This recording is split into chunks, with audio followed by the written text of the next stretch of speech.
Alors, bonjour tout le monde, bienvenue à cette capsule de Brochu en direct de Chambly, où je reçois aujourd'hui M. Jean-Michel Vernochet. Ça fait déjà quelques semaines qu'on ne lui a pas parlé et j'aime toujours avoir son analyse. Aujourd'hui, j'aimerais qu'il nous parle de la situation en Ukraine et surtout du rôle de Vladimir Poutine dans ce conflit. Alors, j'ai lu un article la semaine dernière qui disait que Vladimir Poutine est très patient vis-à-vis des gestes de provocation de l'Occident. Alors, j'aimerais analyser ça avec M. Vernochet. J'aimerais aussi voir la situation actuelle sur Julian Assange. Et on va terminer cette capsule avec la situation de la France occupée. Est-ce que ce cauchemar macronique va se terminer un jour pour la France? Alors, sans plus tarder, en direct de Paris, j'ai avec moi M. Jean-Michel Vernochet. M. Vernochet, bonjour. Oui, bonjour Carl, bonjour à toutes et à tous. Et aux lecteurs. Et oui, encore un grand plaisir de vous recevoir, M. Vernochet. J'aimerais qu'on réfléchisse en début de capsule sur Vladimir Poutine. Depuis le début du conflit, Vladimir Poutine était un dirigeant qui a pourtant été très ouvert vis-à-vis de l'Occident. Il a déjà tendu la main à l'Occident pour collaborer, entre autres, je me rappelle. Oui, c'est ça, c'est le 11 septembre, excusez-moi, un petit blanc. Alors, où Vladimir Poutine avait offert l'aide à M. Bush à l'époque. Parlez-moi un peu de Vladimir Poutine, puis ce haut dirigeant qui est en train en ce moment de faire basculer le monde. Parlez-nous un peu de Vladimir Poutine. Écoutez, Vladimir Poutine, depuis 20 ans qu'il est aux affaires, enfin à la tête de la Fédération de Russie, n'a cessé de tendre la main, et même avant lui, la Russie tendait la main à l'Occident. Monsieur Poutine a voulu entrer dans l'OTAN et à chaque fois, il a subi des rebuffades ou des fins de non-recevoir. En 2008, je crois qu'il doit être là la date du tournant. Il a compris qu'il n'avait rien à attendre de la part d'Occidentaux qui, de toute façon, et on le sait, il faut bien regarder l'histoire, le capitaine Place le dit assez souvent, que les anglo-saxons n'ont pas de parole. Ce sont des marchands, mais qui truquent le marchandage, toujours à leur avantage. Alors, Poutine, on en a dit le pire et le meilleur. Je me souviens, il y a quelques années, j'en avais parlé avec Alexandre Douguine, ou Alexandre Douguine plutôt m'en avait parlé, en disant que Poutine est un homme qui a des moyens limités. Il a une marge de manœuvre qui n'est pas extrême. Il est un peu, on dirait, c'est peut-être excessif, entre le marteau et l'enclume. Cet homme ne fait pas ce qu'il veut. Là, dans cette affaire ukrainienne, j'entends beaucoup de mes amis, non pas extrémistes, mais un peu radicaux, qui le critiquent, disant qu'il n'a pas le courage de ses actes. Certains vont même jusqu'à dire qu'il y a chez lui une certaine forme de trahison. Les propos sont très durs. En Russie même, on nous dit tous les jours d'ailleurs qu'il n'y a pas de liberté de parole, que tout est soumis à la propagande. C'est complètement faux. On voit des journalistes occidentaux qui se baladent partout et qui vont même sur des sites militaire comme ce journaliste américain qui a été arrêté pour espionnage, cet homme du Wall Street Journal, et qui se déplaçait tout à fait librement. Alors, on nous dit tout et n'importe quoi. Alors, maintenant, il faut bien se mettre à la place de M. Poutine qui avait pris les affaires avec un A majuscule en main sur un partage du pouvoir, des oligarques qui sont des gens très puissants et qui représentent aussi des intérêts, je ne dis ni cosmopolites ni apatrides, mais qui sont avant tout des commerçants et des occidentalistes. Ces gens sont très nombreux, représentent aussi des communautés très nombreuses, enfin très importantes. Et M. Poutine a dit occupez-vous de vos affaires, enrichissez-vous, faites de l'argent autant que vous voulez, mais ne vous occupez pas des affaires politiques. Jusqu'à présent, ce partage des attributions a été respecté. Mais maintenant, après plus d'un an de guerre, bientôt un an et demi, les choses craquent. Et on voit bien que le clan occidentaliste revient toujours à ses vieux démons et essaye, au fond, de miner les bases du pouvoir poutinien. Il suffit d'entendre LCI, c'est assez hallucinant. Il est d'ailleurs parfois fort difficile de faire le tri, même très souvent, presque toujours difficile de faire le tri entre ce qu'ils disent. Enfin bon, il y a des propos tellement grossiers sur LCI, je ne sais pas où ils vont pêcher leurs soi-disant experts. Tout cela est assez énorme et assez consternant.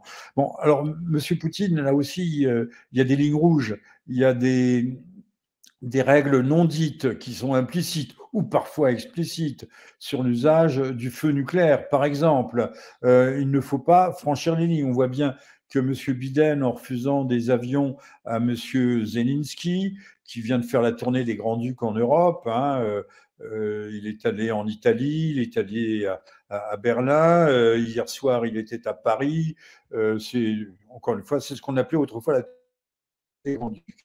On doit le rincer, mais pas comme il le voudrait, puisqu'il réclame les avions, que M. Biden le dit. M.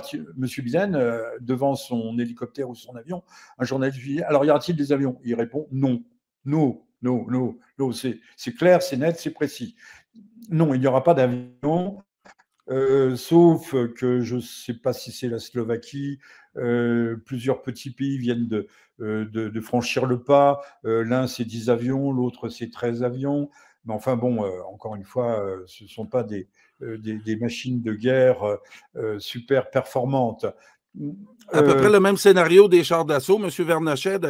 Ils se sont mis à en promettre un pays, là, après ça, un autre, deux. On essaye à peu près de faire la même chose dans le cas des Oui, avions, enfin, c'est sauf ça que que je comprends. le seul char d'assaut qui vaille, c'est le Léopard 2 allemand. Les Américains ont promis des Abrams, mais le temps qu'ils arrivent, qu'ils soient opérationnels, on en est véritablement très loin. Toujours est-il que à l'Est comme à l'Ouest, donc chez M. Poutine, a des lignes rouges, explicites, non explicites, parce qu'on peut penser qu'il y a eu des entretiens entre Mike Miley et le chef d'état-major et le ministre Shoigu, par exemple, et que on s'est entendu pour contenir le conflit dans certaines limites. C'est pourquoi d'ailleurs on ne veut pas qu'il y ait d'avions qui éventuellement pour aller porter des charges ou des missiles, surtout des missiles, au-dessus du territoire russe. On pourra revenir sur l'épisode des deux petites bombes qui ont explosé sur le dôme du Kremlin, au-dessus, qui n'ont pas touché le dôme lui-même. Ça, c'est un épisode étrange et ténébreux, mais qui n'est pas significatif au-delà d'une certaine limite. Donc, M. Poutine doit faire face à son opposition intérieure qui est forte. Hein. On parle toujours des ultra-patriotes, des ultra-nationalistes, va-t-en-guerre, mais on ne parle pas des autres. Il y a aussi ces limites de contenir le conflit de façon conventionnelle. Les Américains ne veulent pas perdre. Donc M. Poutine, encore une fois, déjà même personne ne s'attendait à ce que le 24 février 2024, il lance cette opération spéciale. On pensait qu'il y allait avoir une reconnaissance formelle de la République de Lugansk et de la République autonome de Donetsk, mais certainement pas cette opération. D'ailleurs, il faut regarder les images qui sont maintenant d'archives de l'annonce faite au conseil restreint, conseil militaire, conseil de sécurité, ministre, même M. Lavrov fait la gueule. Ils font tous la gueule. Hein. Ils n'ont pas l'air très heureux d'être embarqués dans ce type d'aventure. Maintenant, encore une fois, on nous fait croire que la guerre a démarré le 24 février 2021. Elle a démarré en 2014 et surtout en 2015, quand l'OTAN a armé, réarmé, préparé l'armée ukrainienne justement à reprendre de vive force ces républiques autonomes, non pas autoproclamées, mais qui s'étaient autonomisées, vu la ségrégation, vu la politique de dérussification du Donbass qui était engagée par Kiev. Monsieur Voilà. Vernachet, vous m'ouvrez Oui. la porte là-dessus, là, parce que même les grands spécialistes n'ont pas osé le dire depuis le début du conflit, que Poutine n'était pas justifié d'intervenir en Ukraine. On peut-tu régler ça une fois pour toutes, monsieur Vernachet, avec tout ce qu'on sait aujourd'hui, là, qu'il était justifié de la part des Russes d'aller protéger ces populations russophones dans le Donbass? Écoutez, on leur interdisait de parler russe. Il y a eu les accords de Minsk 1 et 2 de novembre 2014 et de février 2015 qui prévoyaient une certaine autonomisation, une restauration des capacités linguistiques du Donbass. Ne confondons pas d'ailleurs russophones et russes. Les gens du Donbass sont des Russes, ce ne sont pas seulement les Ukrainiens sont russophones, par exemple, mais ils ne sont pas russes. Et donc, on a commencé à tirer. Pendant un temps, les gens les familles vivaient dans des caves sous les bombes ukrainiennes. Il y a eu 13 à 14 000 morts. C'est quand même pas rien. Et on nous dit que c'est Poutine qui est l'envahisseur. Ben non, désolé, la guerre avait commencé avant et les dégâts collatéraux aussi, 13 à 14 000 morts. C'est quand même pas une bagatelle. Puis on Pour peut-tu interroger. régler aussi l'affaire aussi que Poutine veut recréer l'Union soviétique? Pouvez-vous aussi Alors oui, régler c'est une cette ancienne. question-là? Oui. Ça ne tient pas debout. Ça ne tient pas debout. C'est ceux qui, voilà, ça ne tient pas debout. Monsieur Poutine n'a jamais voulu. Et à ce moment-là, il avait qu'à faire fusionner avec la Biélorussie. Il y a eu plusieurs occasions au cours desquelles c'était possible. Monsieur Loukachenko, il pouvait n'en faire qu'une bouchée ou en faire une sorte de proconsul. Il ne l'a jamais fait. Il ne l'a jamais fait. On reproche à M. Poutine l'affaire géorgienne de 2008, mais c'est Tbilissi qui avait pris l'initiative d'envahir, c'était l'Ossétie du Sud, où il y avait le problème de l'Abkhazie et de l'Ossétie du Sud.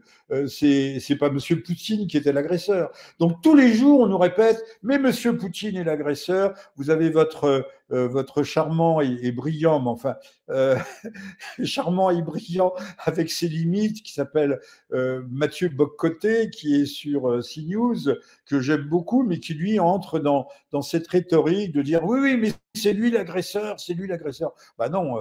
Encore une fois, si on revient à Montesquieu, je m'étais fait censurer par Boulevard Voltaire. Au début du conflit, j'avais dit, mais ceux qui conduisent les guerres n'en sont pas toujours les responsables, ni les initiateurs.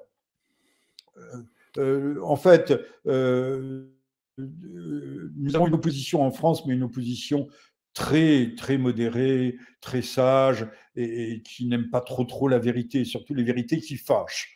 Hein, ça, il y a des vérités qui sont tout à fait Effectivement, M. indésirables. Vernachet. Puis on voit leur réaction pendant le conflit en Ukraine. Est-ce qu'on est en phase terminale du côté de l'Occident? Bah, écoutez, le nombre de morts ukrainiens, encore une fois, entre les deux, non pas mon cœur balance, mais difficile de savoir qui a le plus de pertes.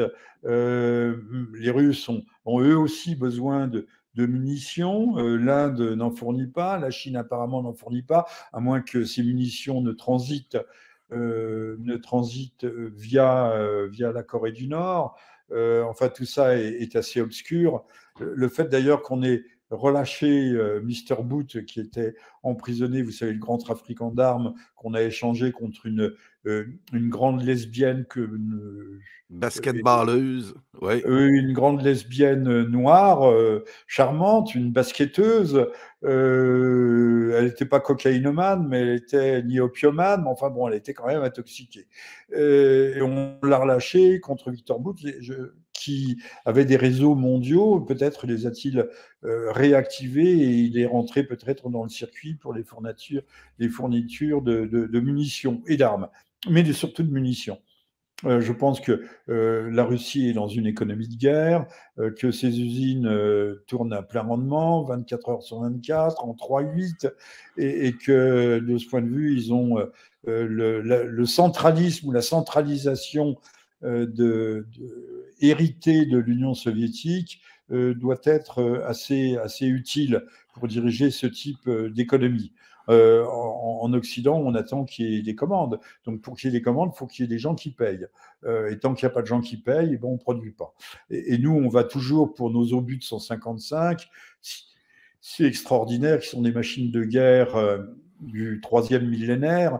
On va toujours acheter la poudre. Des braves gens avaient dit on l'achète en Suède, peut-être un peu en Suède, mais surtout en Australie. Alors je reviens à Poutine. On dit cette guerre traîne, elle traîne, elle traîne, mais en tout cas c'est une guerre d'usure. On dit aujourd'hui on prononce le mot d'attrition, une guerre d'attrition. On nous dit les Ukrainiens ont réavancé, ont repris quelques centaines de mètres ou 1 kilomètre à Bakhmout, mais de quel prix l'ont-ils payé? Si on est sensible aux signes, comme l'escargot après la pluie, on s'aperçoit quand même que les Américains, tout au moins certaines factions du pouvoir américain ou de l'administration sont tentés de lâcher le pied. Hein.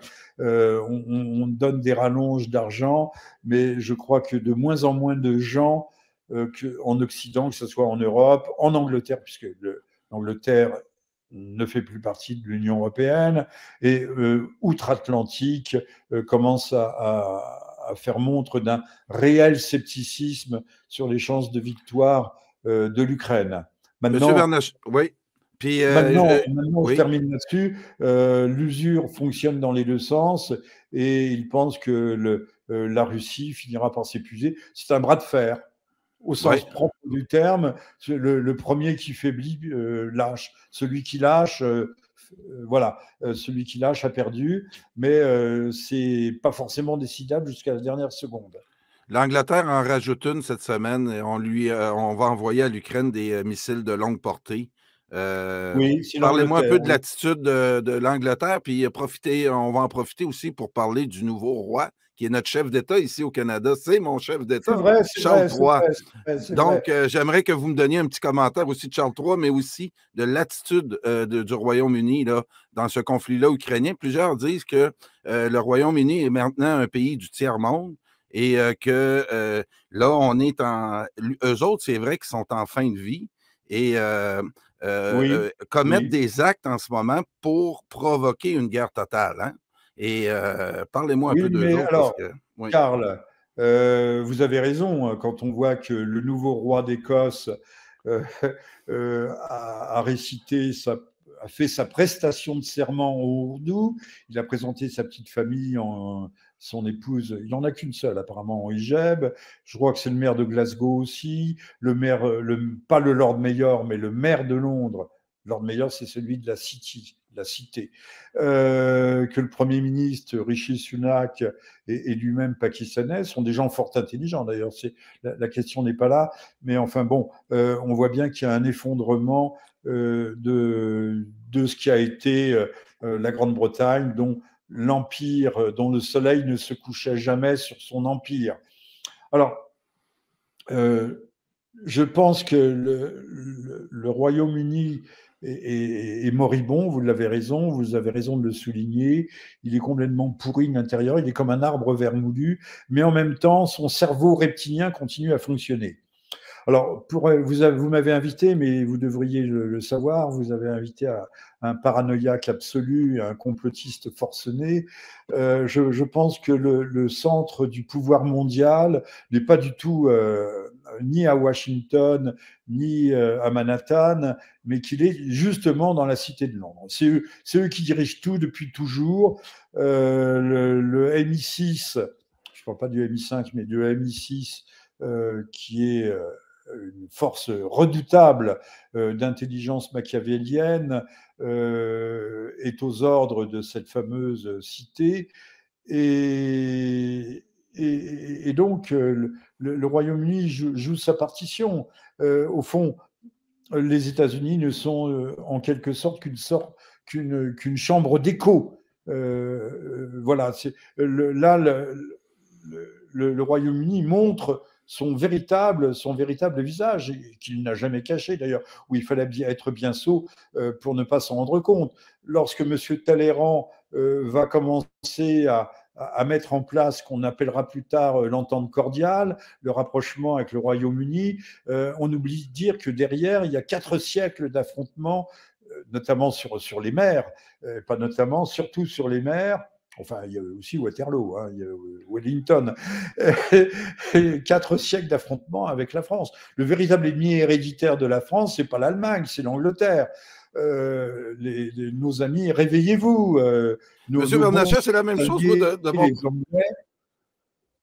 Nos bons alliés, les Anglais, pendant 5 siècles ou plus, on l'a appelé la perfide Albion. Bon, voilà, Albion parce que ça voulait dire la blanche, parce que quand Guillaume le Conquérant, William the Conqueror, Guillaume le Conquérant arrive et il voit les falaises blanches des falaises anglaises de l'autre côté de la Manche, mais qu'il arrive à Hastings. À Hastings, il y a des falaises.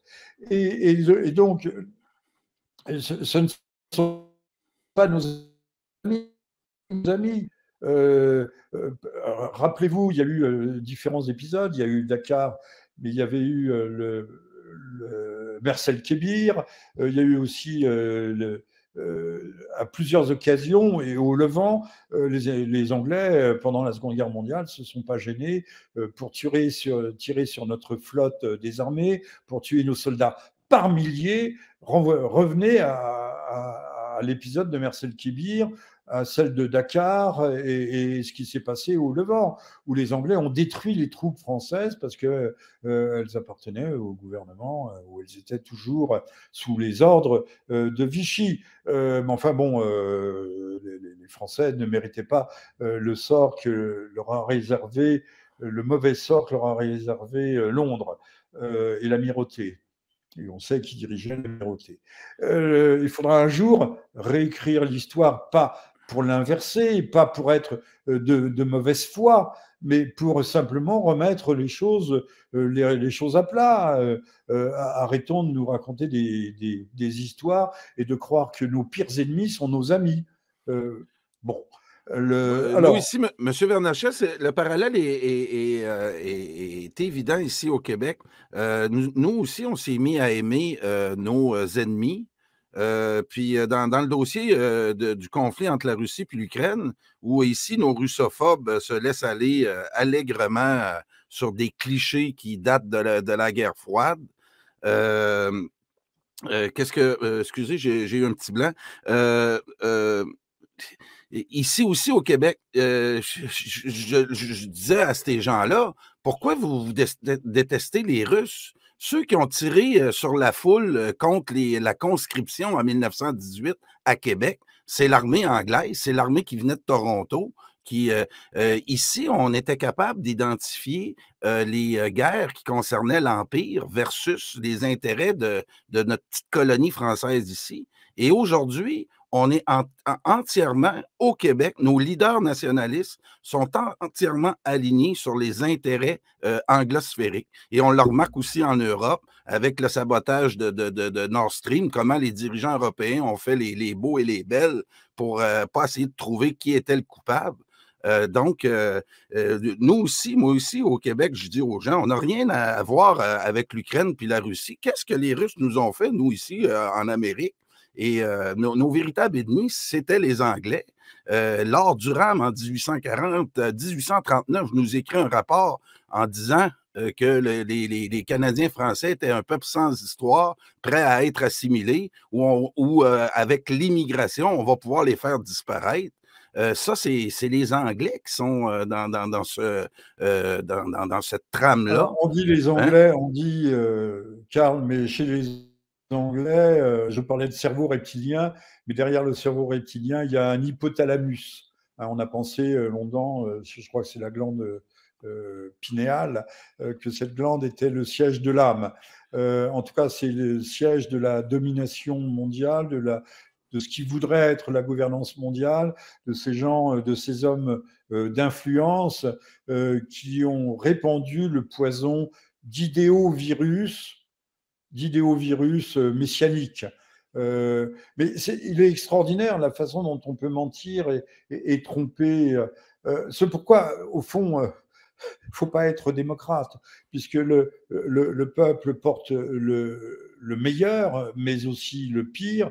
Et le pire, c'est sa capacité à se laisser influencer, intoxiquer, abuser, donner du pain et des jeux, assurer les matchs de foot, je ne dis pas de hockey sur glace, mais le Tour de France cycliste, Roland Garros pour les classes supérieures, et vous aurez la paix sociale. Je pense que malheureusement, même si je suis un tenant du référendum d'initiative populaire qui marche, d'initiative, hein, j'ai bien dit, et populaire, oui, ou d'initiative citoyenne, qui marchait très bien en Suisse avec les votations citoyennes, mais est-ce que la Suisse est encore véritablement une démocratie, puisqu'on la voit s'aligner de plus en plus sur les positions de l'Europe et adopter des politiques.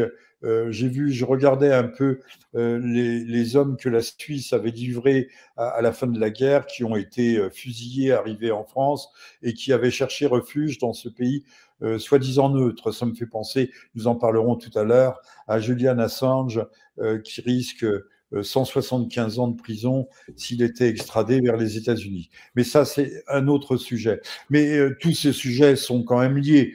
Oui. Nous sommes, Monsieur Poutine l'a dit, et sans le savoir, avait repris le titre d'un de mes livres, L'Empire du mensonge, édité aux éditions des Cimes. L'Empire du mensonge, nous sommes, si on se réfère à Saint Jean, Saint Jean a dit, votre père est le père du mensonge, c'est le roi du monde, et c'est le mensonge qui conduit le monde, le mensonge commençant par être l'ignorance, puisque tous les jours que Dieu fait, nos télévisions, nos radios, nos télévisions nous lavent le cerveau, nous shampouignent le cerveau, nous rincent le cerveau, et pour nous faire oublier, et que la connaissance exacte des choses est comme un peu ces traces que laissent des pieds sur une plage qui sont immédiatement recouvertes par la vague suivante. Et je suis surpris de voir, par exemple, je donne un exemple tout bête. Je parlais à des jeunes gens d'une trentaine d'années à Paris et qui étaient visiblement des cadres tout à fait supérieurs. Et je leur dis, j'ai vu ça sur la toile. Ils me regardent avec des yeux, ils me disent, qu'est-ce que c'est que la toile? Ben, je dis, la toile, c'est Internet. Ah, c'est Internet. Mais ils ne savaient pas que la toile, Internet s'appelait, en français, au départ, il y a encore 10 ans, s'appelait la toile. Ils ne savent plus. Et tout est à l'avenant. C'est extraordinaire, non pas seulement la déculturation, mais la perte de substance intellectuelle. Ne parlons pas de la perte de substance spirituelle qui aujourd'hui est en train de nous rendre tout à fait stupides. Je crois qu'il y a un film américain que j'aimerais bien voir qui s'appelle Idiosyncrasie. Okay. Un débile mental est congelé parce qu'il est atteint de je ne sais quel cancer. Il se réveille 50 ans plus tard et il apparaît comme une sorte de génie au milieu d'une société qui est totalement abétie, qui ne sait plus compter puisqu'on a des calculettes, qui ne sait plus écrire puisqu'on a ChatGPT et compagnie, et qu'on a des prothèses électroniques de tous les côtés qui font que, regardez, le cas des gens qui utilisent le, les guides satellitaires pour diriger leur bagnole et qui se retrouvent dans un lac, par exemple. Il fallait faire travailler son cerveau pour regarder une carte. Alors c'est vrai que dans les banlieues des grandes villes, c'est impossible. On a besoin d'un téléguidage, mais par ailleurs, les chemins que nous indique la machine ne sont pas forcément les plus courts. Donc, baste la machine. Alors, on parlait de Poutine tout à l'heure, Oui, peut-être. on va finir sur Poutine, justement, puis le cas des drones là, qui ont explosé au-dessus du Kremlin. On va terminer ce volet-là avec et sa réaction à Poutine face à ça. Imaginez si on avait fait sauter des engins au-dessus de la Maison-Blanche, où on serait rendu le monde aujourd'hui. Mais là, quand c'est le Kremlin, on doit l'accepter en ne rouspétant pas trop. Alors, parlez-moi un peu de ce dossier-là la semaine dernière. Alors, on ne sait pas vraiment ce qui s'est passé, mais en tout cas, une chose est sûre, c'est une provocation. Alors, qui est à l'origine de la provocation? On essaie de nous dire que c'est les Russes qui Encore. s'auto-provoquent, qui cherchent un prétexte pour tirer sur Kiev. De même, enfin, des trucs hallucinants. On nous a dit que le gazoduc Nord Stream 1, les gazoducs Nord Stream 1 et 2 avaient été sabotés par les Russes eux-mêmes. Enfin, faut être complètement fou pour croire à ce type d'hypothèse, mais ça a marché. Seymour Hersh nous a dit le contraire, nous a dit seules quelques équipes dans le monde, la marine américaine, j'ai bien dit la marine, même pas la CIA, la marine a les moyens, il faut aussi les Norvégiens, peut-être les Français ont les moyens, parce qu'il faut une très haute technicité, pas seulement pour plonger à 70 ou 80 mètres, ce qui n'est pas à la portée tout à fait du premier venu, mais pour emporter des centaines de tonnes d'explosifs, savoir les disposer, mettre les systèmes de minutage ou de déclenchement à distance, ce n'est pas, encore une fois, à la portée du premier venu. Et donc, on nous a dit, alors ce sont les Russes, les drones étaient des petits drones avec des petites charges, lancé depuis moins de 40 km, certainement. On voit 2 hommes sur le dôme des Russes. Alors, je me suis dit, mais personne n'a fait cette hypothèse qui est plutôt rigolote. C'est des gars, des experts en balle trappe. Vous voyez, un mot anglais. En C'est tir quoi au un pied. ball-trap, M. Vernachet? Pardon? C'est quoi un ball-trap? Ah, mais c'est un mot anglais. Balle trappe, c'est le tir au pigeon. Ah, OK. Qui, avec Ah, des voilà, là, fusils je de comprends. chasse Oui, oui, remplis oui. de fibrotine, ont été allés désigner puisqu'il y avait 2 drones. OK. Certainement, c'est possible. Moi, c'est ce que j'aurais fait pour descendre des petits drones. Il n'y a pas de DCA qui vaille. On ne va pas envoyer des missiles, petits ou gros, mais 2 types avec des fusils qui sont d'habiles tireurs. Et Dieu sait qu'il y en a qui sont assez extraordinaires à ce sport-là. Sport étant un mot français qui vient anglais, mais un mot français qui vient de déporter. Desporter, on se desportait, et c'est passé en anglais comme flirter vient de compter fleurette, pamphlet, c'est paume, feuillet, le feuillet qu'on avait dans la paume, etc., etc., etc. Les élites anglaises, d'ailleurs, ont parlé français jusqu'à récemment. Il suffit de lire Sacré et on voit il y a 20 mots français par page, si ce n'est plus. Ça se lit d'ailleurs, ça se boit comme du petit lait. Et j'ai dit Sacré, non, pas Sacré, peu importe. Qui a écrit Vanity Fair? Vous ne Euh, savez plus.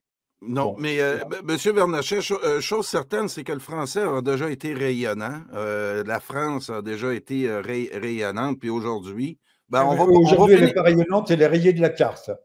Exactement. Donc, avant d'aborder Assange, on va terminer avec Julian Assange, si vous voulez bien. Parlons de la France et de Macron et son défilé du 8 mai dans un Champs-Élysées complètement désert. Alors, je vous en C'est très parle. dommage de voir la France dans cet état-là, M. Vernochet. Moi, en tout cas, je ne me réjouis pas de ça. Et comme Ah ben non, Français, c'est certainement vraiment pas. préoccupant. Puis, l'autre chose que je veux vous demander de Macron, quel sera le remède? C'est-tu une nouvelle élection truquée par les médias de masse qui va être la solution française à cette Macronie-là, parce que Yves Bataille, nous, ici à l'émission, il dit qu'il faut arrêter de dire la France, c'est la Macronie. C'est vraiment un gouvernement qui vient de l'extérieur ou qui, en tout cas, défend les intérêts de d'autres. Et j'aimerais que vous me disiez votre opinion là-dessus, puis comment qu'on pourrait s'en sortir. C'est sûrement pas par une élection, en tout cas, ni un référendum. Hein? Moi, j'en tiens toujours à la solution divine. Il faut qu'il y ait un miracle. Je vois pas Ouais, hein? comment on peut s'en sortir. Ceci dit, la colère couve. On a fait interdire les dispositifs sonores portables, c'est-à-dire les casseroles.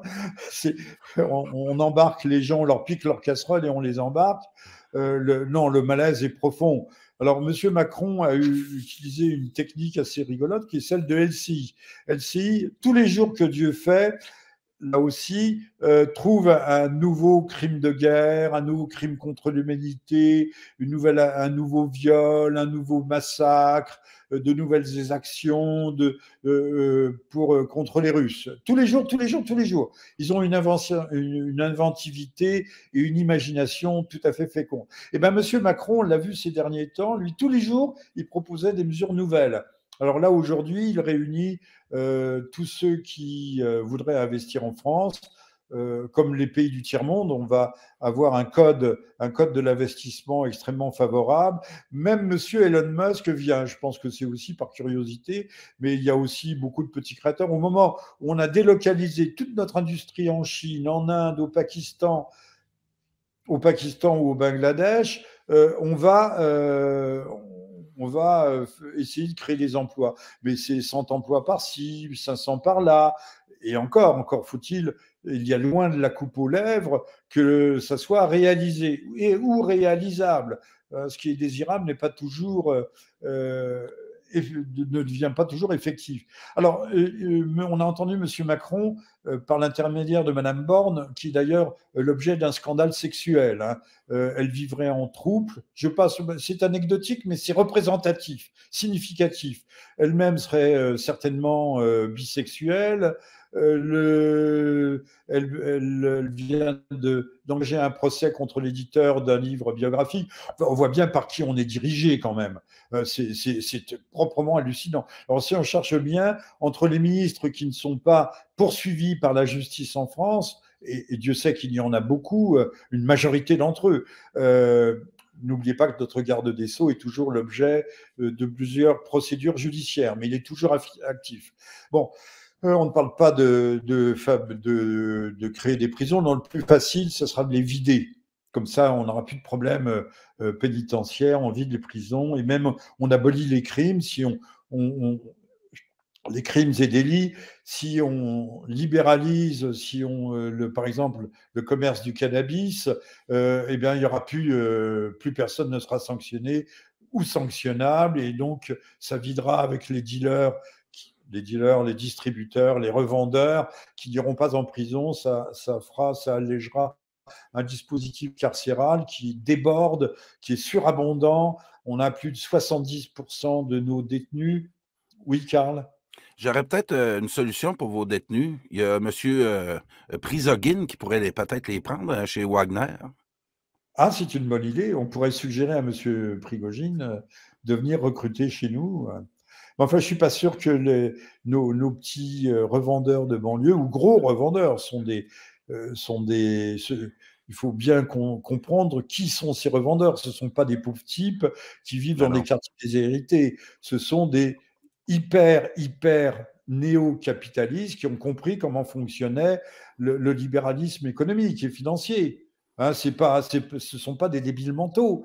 Disons-le, ce sont de véritables entrepreneurs et pas auto-entrepreneurs, puisqu'ils fonctionnent sur des réseaux internationaux, notamment le grand flux maroco-français, franco-marocain, premier, et israélien. Israël étant l'un des premiers producteurs de cannabis mondial. Alors on va nous dire que c'est du cannabis récréatif, médical et autres, enfin bon, mon œil. Donc, Monsieur Macron trouve une idée chaque jour. Un jour, c'est la relance de l'enseignement professionnel. on passe son temps à réinventer le monde. Ça s'appelait autrefois Oui, l'apprentissage. puis vous allez aussi avoir des contrats pour reconstruire l'Ukraine, je crois aussi, hein? Ça Oui, enfin, ça ils va créer de espèrent. l'emploi Si épouvantable je me en France, souviens ça. bien, en 91, ils espéraient avoir des contrats pour reconstruire le Koweït. Ils n'ont rien eu du tout. Rien, rien, rien, aux peanuts. Vous voyez, je parle de globish. Ils ont eu des cacahuètes. Les Français sont vraiment les dindons de la farce. C'est le moins qu'on puisse dire. Sont des gogos. Mais encore une fois, de plus en plus de Français commencent à se rendre compte. Alors, quelles autres idées géniales a eu M. Macron? Tous les jours, il a une idée du type de relancer l'enseignement professionnel. Comme si il suffit de remettre l'apprentissage adapté, mais même dès l'âge de 11 ans. Mais les grandes consciences de gauche vont nous... Parce qu'à 11 ans, vous avez des délinquants qui sont des tueurs, hein, qui Ben sont oui. armés et qui n'hésitent pas à tirer. C'est un âge où on n'a peur de rien. De tout temps, on a pratiqué l'apprentissage. Mais encore une fois, les grandes consciences vont vous dire que c'est l'esclavage des enfants, l'esclavage des enfants. Sauf qu'entre 11 ans et 18 ans, âge obligatoire de l'éducation, enfin de l'éducation, de l'instruction dite publique, anciennement publique, c'est le moment où on apprend le plus la paresse, où il faut prendre le bon pli, il faut se soumettre aux bonnes disciplines. Mais ça, c'est tellement de bon sens que personne n'ose le dire. Encore une fois, je rends aussi nos oppositions qui essayent de ménager la chèvre et le chou, qui ne veulent pas utiliser des mots trop durs, qui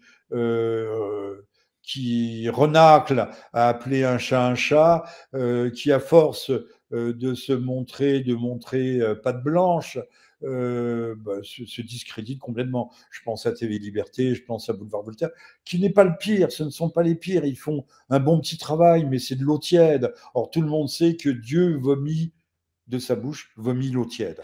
Voilà, ça devrait être une évidence. Dans l'état de déshérence, d'effondrement cataclysmique qui touche nos sociétés, il n'est plus temps de ménager qui que ce soit. L'opposition doit être une véritable opposition et rien d'autre. Et l'opposition, ils seront mal vus. La gauche, de toute façon, dès que vous levez le petit doigt, vous êtes traité de fasciste, d'extrême droitiste, etc. On voit bien. Ah, j'ai goûté à ça en fin de semaine, M. Vernochet aussi, parce que j'expliquais un peu la situation du basculement du monde et j'ai osé dire que les BRICS, au niveau du produit du PIB, avaient dépassé le G7. Et là, on m'a traité de pro-Poutine et d'extrême droite. Et, Oui. normalement, je me serais excité face à une insulte comme ça. Puis ça m'a passé, j'ai quasiment pas réagi, M. Vernochet, parce qu'on utilise ces termes-là maintenant aujourd'hui, puis ça veut rien dire. Puis ceux qui l'utilisent comprennent même pas la signification. Parce que j'ai pas parlé de camp de concentration, j'ai pas parlé que je voulais éliminer un groupe plus Alors, qu'un autre. Karl, Oui, pas plus tard qu'hier, je recevais chez moi un jeune médecin, enfin entre 30 et 40 ans, qui a passé X années à Madagascar, mais X années en Russie, 4 ans je crois en Russie, et je lui ai posé la question, je lui ai dit, dans la Russie poutinienne, je lui ai dit, pensez-vous que la Russie soit une dictature? Il m'a regardé, il m'a dit non. Non, non, non, non, non. On peut faire du tourisme en Russie. Les gens, les rues sont propres. Bien sûr, c'est un État, c'est une démocratie sans doute un peu autoritaire. Celle de M. Erdogan l'était beaucoup plus.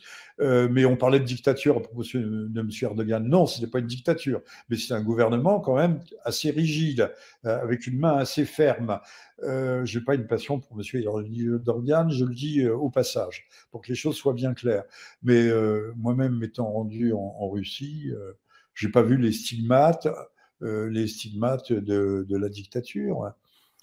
Les gens feraient bien de balayer devant leur porte en France et de voir que tout nous est interdit. Tout, tout, tout, tout, tout, ah tout, oui, tout, oui, oui. tous les jours. Monsieur, D'ailleurs, les gens s'en plaignent. Les libertés, je dis bien pas la liberté, mais les libertés concrètes, matérielles, pratiques, fondent exactement comme neige au soleil ou comme beurre en broche.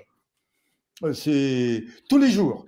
tous les jours, on nous annonce des restrictions. Enfin, le Covid a été une répétition générale et c'est ça qui est inquiétant, c'est que nos concitoyens se sont trop facilement et trop lâchement pliés à tous les oukases, vous voyez, j'utilise un mot russe, à tous les oukases gouvernementaux.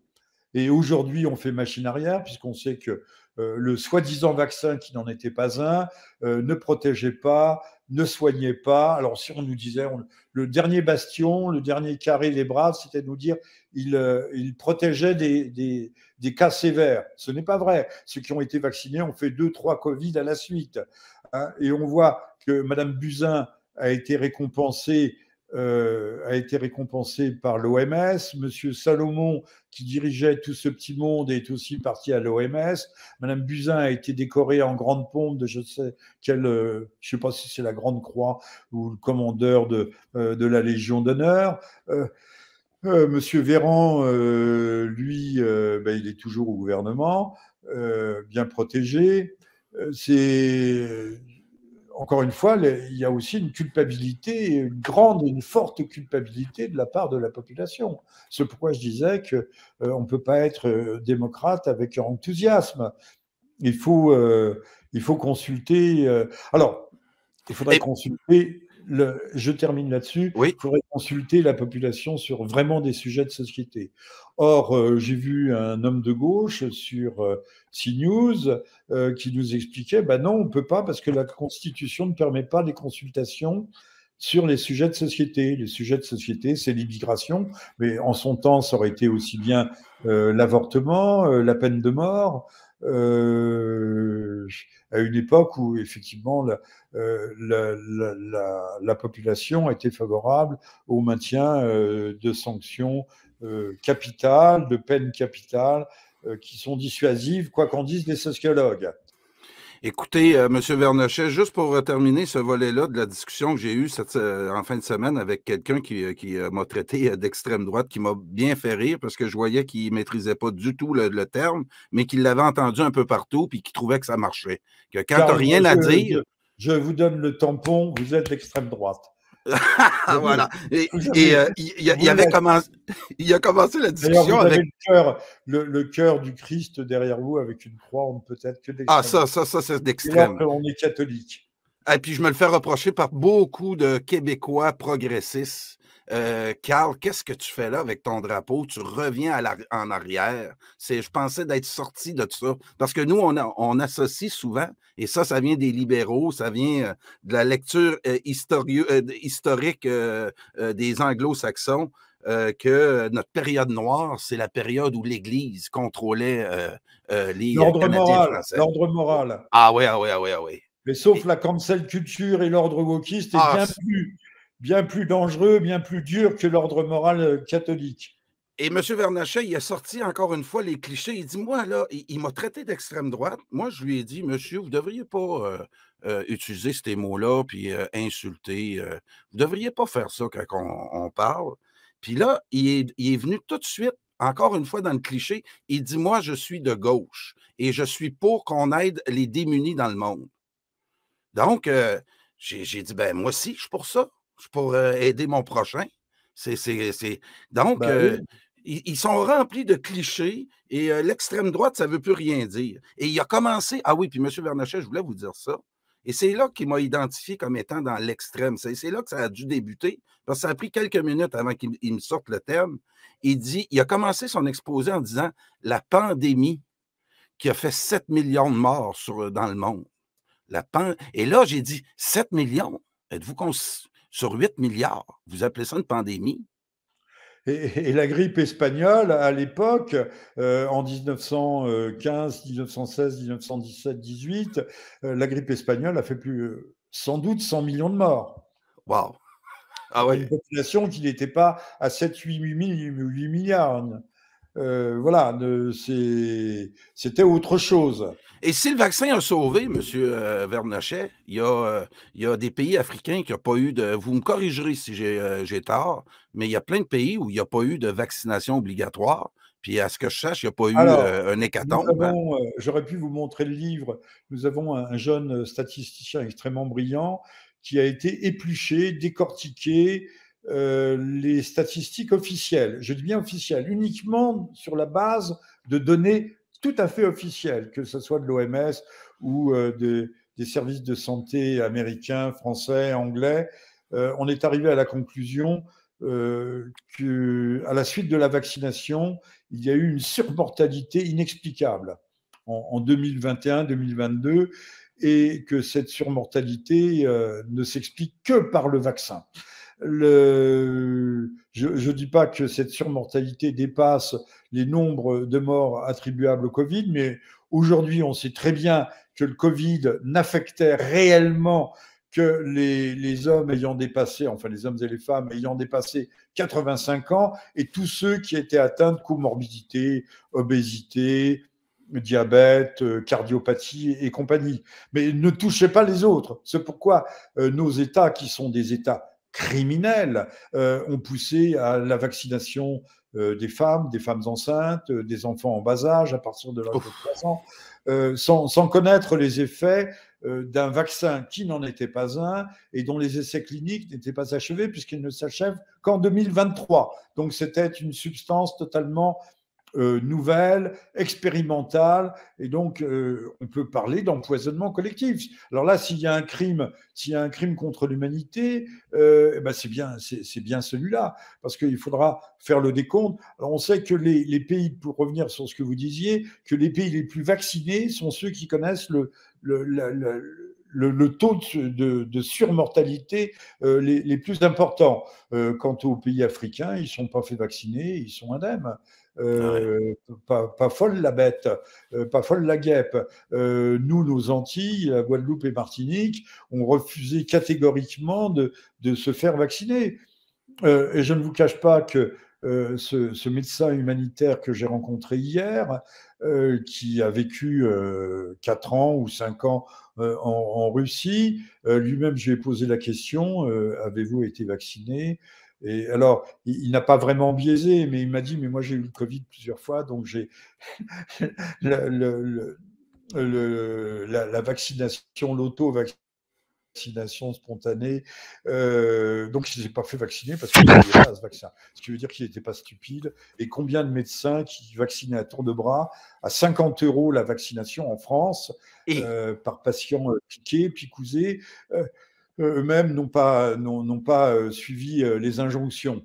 Voilà, il y a l'immunité naturelle qui s'installe et je découvre autour de moi qu'il y a beaucoup plus de gens, mais qui ont eu le courage, qui sont de véritables résistants, qui ne sont pas tombés dans le piège de M. Bill Gates, de M. Bourlal, c'est le patron de M. De Pfizer, de Madame von der Leyen. Tous ces gens-là s'entendent comme larrons en foire, veulent nous installer une gouvernance mondiale et surtout faire de nous des esclaves.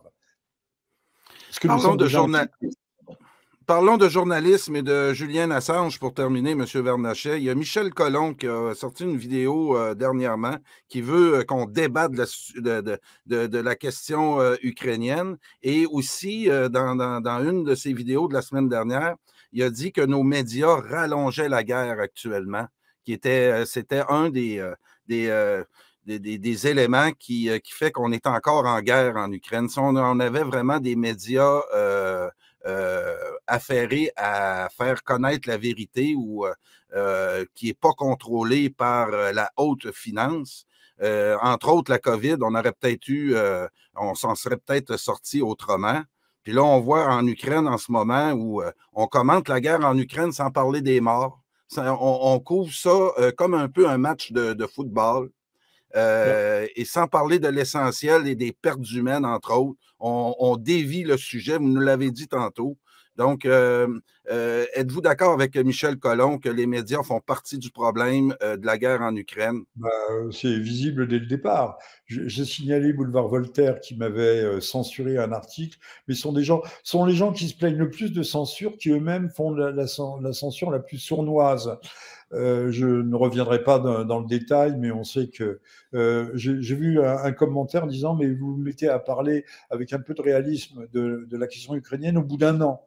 Ils ont 1 an pour libérer leur parole du conformisme. il est vrai que la patronne, par exemple, de Boulevard Voltaire, qui est un petit cible d'opposition bien gentil et utile, Madame Cluzel parle dans la télévision, sur CNews. Donc, si elle veut son rond de serviette sur les plateaux, elle doit ménager aussi les puissances dominantes, qui sont des puissances essentiellement et fondamentalement politiquement correctes.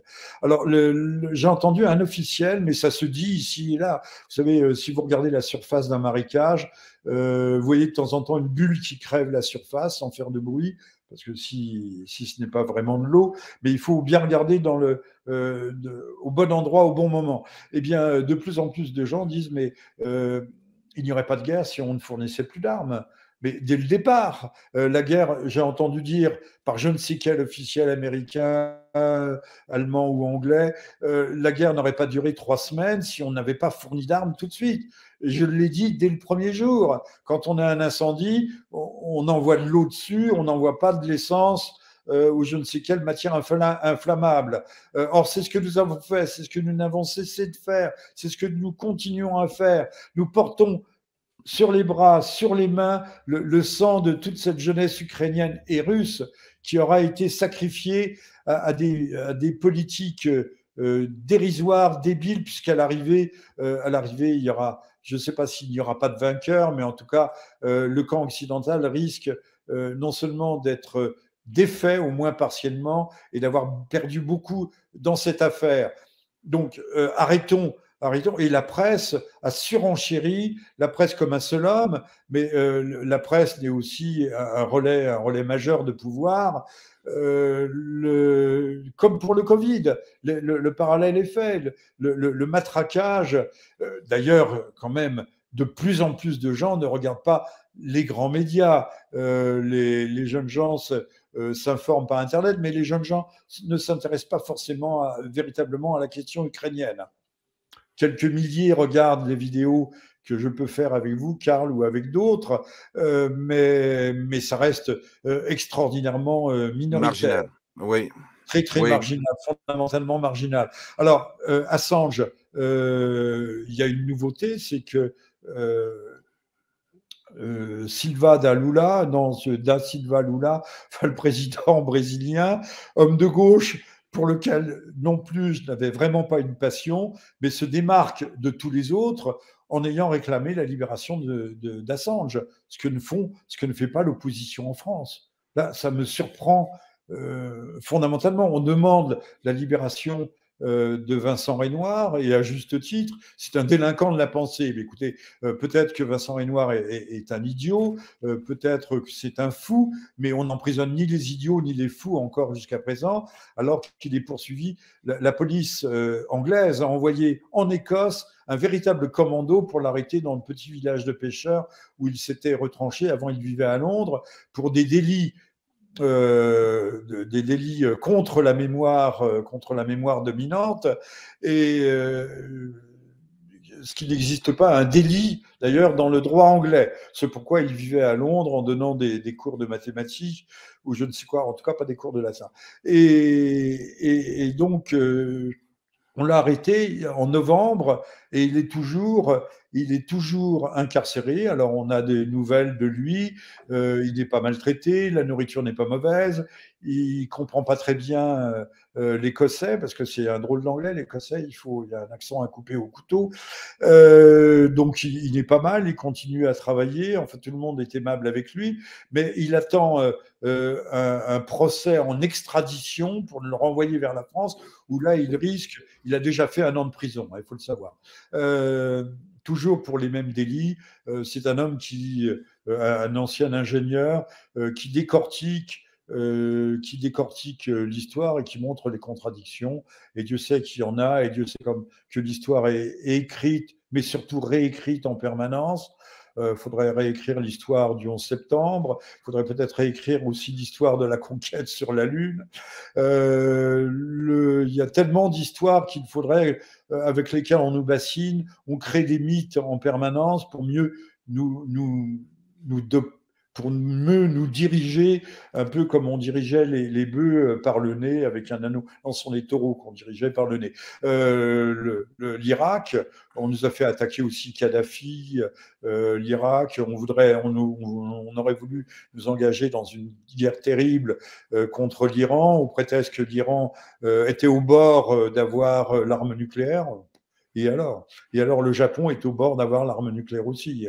Est-ce qu'il y a un danger? L'arme nucléaire aujourd'hui est une arme purement défensive, dissuasive, mais certainement pas offensive. Et ça, Israël, les gens d'Israël, qui sont des pourvoyeurs de conflits et des fauteurs de guerre le savent très bien. Donc Lucien Assange, qui est à la prison de très haute sécurité de Belmarsh, où il a pu quand même apparemment se marier avec son ancienne avocate, qui est toujours son avocate d'ailleurs, et avec laquelle il a eu 2 enfants au cours des années de 2012 à 2019 qu'il a passé à l'ambassade d'Équateur, l'ambassade d'Équateur à Londres, jusqu'à ce que Lénine, il s'appelle Lénine Morano, le nouveau président équatorien, l'ait déchu de sa nationalité, donc a permis à la police britannique d'envahir les locaux de l'ambassade et de se saisir d'Assange. Donc il a eu deux enfants avec cette épouse qu'il a eu avec cette avocate, mais il est en tout cas, sa situation de santé s'est largement dégradée, et j'aurais voulu que le combat que nous menions, nous Européens, aussi bien Anglais, soit un combat véritablement pour la liberté de penser, la liberté d'expression. Vous savez qu'Assange est accusé non pas de trahison, puisqu'il n'était pas citoyen américain, encore que, parce que le droit américain est extensible, la géométrie variable, tout ce que l'on veut, mais il avait révélé des opérations qui avaient lieu en 2010, assez dégueulasses, de la part de l'armée américaine, tirant sur une ambulance, sur des blessés, sur les gens qui venaient au secours des blessés. Et donc, on avait dit que Assange avait mis en danger la vie des citoyens américains, et ce pourquoi il devait être absolument extradé, châtié. Alors, je voudrais que un combat pour la démocratie utopique, la démocratie idéale, mais cette démocratie ne peut pas exister sans liberté de parole, sans liberté d'expression, sans liberté de pensée. Or, c'est ce que l'on est en train de détruire à travers Vincent Renoir et Lucien Assange. J'aimerais bien que l'opposition ou la résistance française, si elle existe, s'empare des 2 dossiers, les mettre en rapport. Les uns se battent uniquement pour Renoir, et la gauche, je suis allé à une petite manifestation, il y avait des vieux comme moi, de gauche et d'extrême gauche pour Assange. Mais la vérité, elle est ni de gauche, ni de droite, ni d'extrême gauche, ni d'extrême droite. La vérité, c'est la vérité. Et c'est le sang de la démocratie, c'est encore une fois, cette vérité sans laquelle on ne peut rien faire, qui permet de progresser, qui permet de curer les maladies mentales d'une démocratie en voie de dégénérescence, et c'est essentiel. Merci à Silva Dalula, je écorche son nom, mille pardons, d'avoir pris cette initiative. C'est remarquable. Je ne dis pas que c'est courageux, mais c'est remarquable. Et on aimerait bien que l'extrême droite, incarnée par Karl Brochu, s'empare de la chose. Ce que vous êtes en train de faire d'ailleurs, Karl, merci à vous. Et merci, M. Vernachet. On a commencé l'année 2003 avec vous à Radio Infocité, puis vous nous aviez dit que ça allait être une année de révélation. Puis en début d'entrevue, de capsule tantôt, vous nous avez dit que ça va prendre l'intervention divine pour sortir de ça. Le système politique occidental est complètement embourbé. Puis moi aussi, Monsieur Vernachet, je me demande s'il ne nous reste pas juste la prière pour espérer voir une lumière au bout du tunnel. Je pense que le miracle peut arriver. De toute façon, même si on ne croit pas précisément en une divinité, il y a un ordre naturel, un ordre cosmique, et quand on franchit certaines limites, l'équilibre se rétablit par lui-même, mais il se rétablit de mauvaise façon souvent. Il se rétablit par la famine, il se rétablit par l'épidémie, il se rétablit par la guerre, et ça, c'est malheureusement les pires des solutions.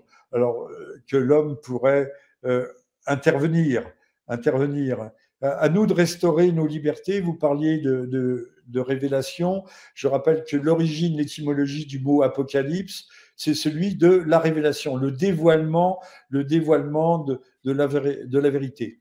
On a aux États-Unis cet homme un peu étrange, mais tout à fait exceptionnel, Elon Musk, qui a libéré Twitter, ce qui nous a permis de connaître les échanges entre Madame Clinton et le FBI, aussi les missions de la CIA, qui ont été reconnues, hein, certaines d'entre elles ont été reconnues, ou certains membres de la haute administration américaine, devant des commissions du Congrès, mais ça, on ne peut pas compter sur notre presse pour le faire, et tous, nous n'avons pas le temps d'aller éplucher la presse américaine, qui est beaucoup plus libre de parole, même si elle est à gauche ou à l'extrême gauche, que ne peut l'être notre presse consensuelle. Et on sait très bien que le consensus est une tyrannie, la presse consensuelle européenne. Encore que les Allemands sont mieux informés, les Anglais aussi, que ne le sont les Français. Et c'est à déplorer. Voilà. Ah oui, Donc, oui. L'information francophone en Occident, M. Vernacher, ici au Québec, c'est la même chose. Puis si on la compare le moindrement avec l'information des Américains, effectivement, ici, là, on a vraiment, la maladie mentale est vraiment à un niveau supérieur. On croit à nos menteries ici. Oui. Alors, un mot sur Tucker Carlson. Lui, il n'a pas été en prison. Il n'est pas menacé de 170, 74 ans d'embastillement.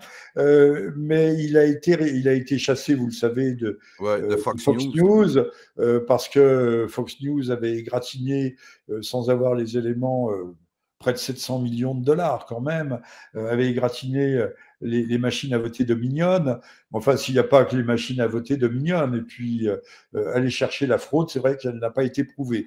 Mais la suspicion, en tout cas, reste entière.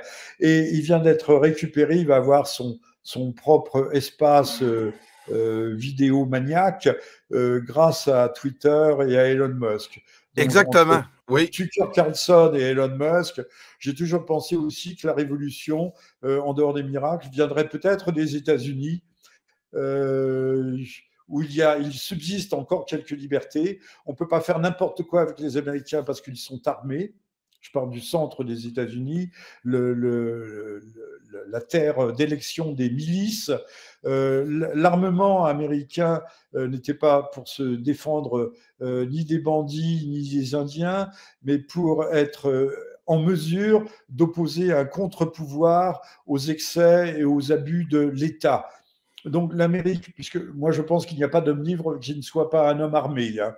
Les pays véritablement libres ou les vraies démocraties, comme la Suisse par exemple, c'est un pays où le citoyen est armé. Et armé, il a sa calache, c'est pas des calaches, son fusil d'assaut est dans le placard de la cuisine. Hein. Ça, personne ne le dit. Jusqu'à ces dernières années, et même encore, les armes étaient en vente tout à fait libre. Vous présentiez votre carte d'identité, encore votre carte d'identité, vous pouviez acheter n'importe quoi dans une armerie une fois arrivé sur le territoire helvétique. Mais ça, personne ne le dit, personne, surtout pas personne. Hein. Vous aviez le droit de porter une arme en Finlande à partir de l'âge de 16 ans. Israël est un pays armé aussi, démocratie armée, pas pour le meilleur. Hein. Mais et là, c'est pas pour se protéger, se prémunir des abus de l'État, mais pour continuer à pratiquer une ségrégation, même s'il y a des parlementaires, des députés palestiniens.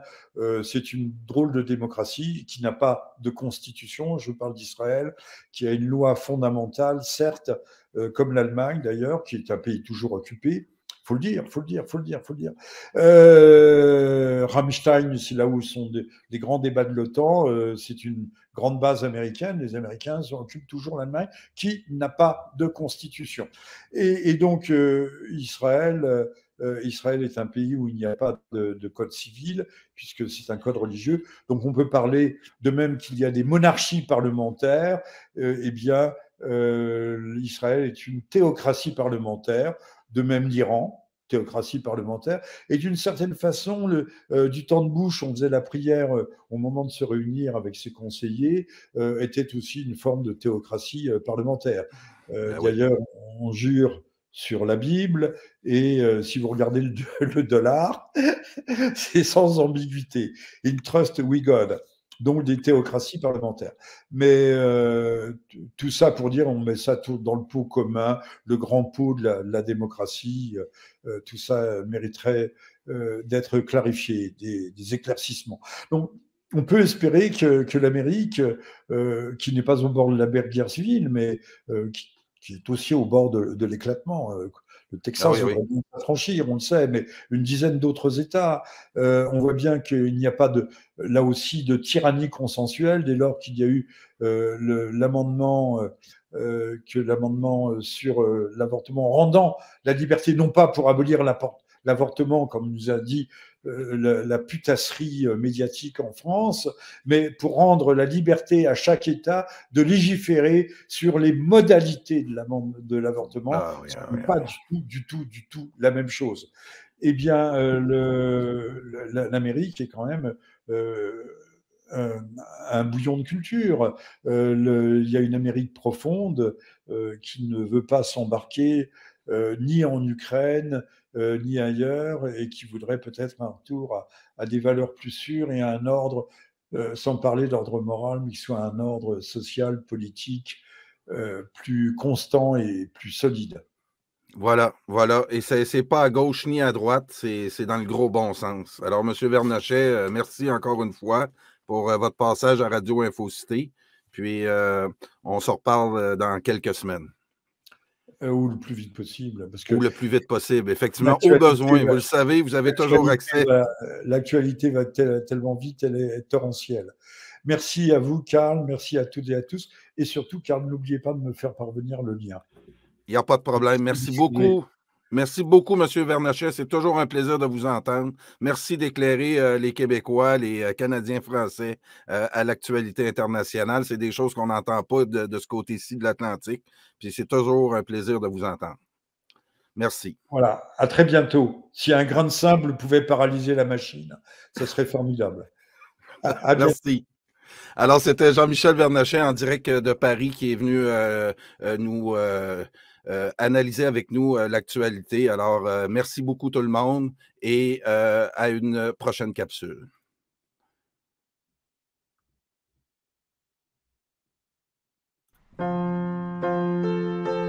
Pour tout commentaire, nous vous invitons à nous écrire studio@radioinfocité.com.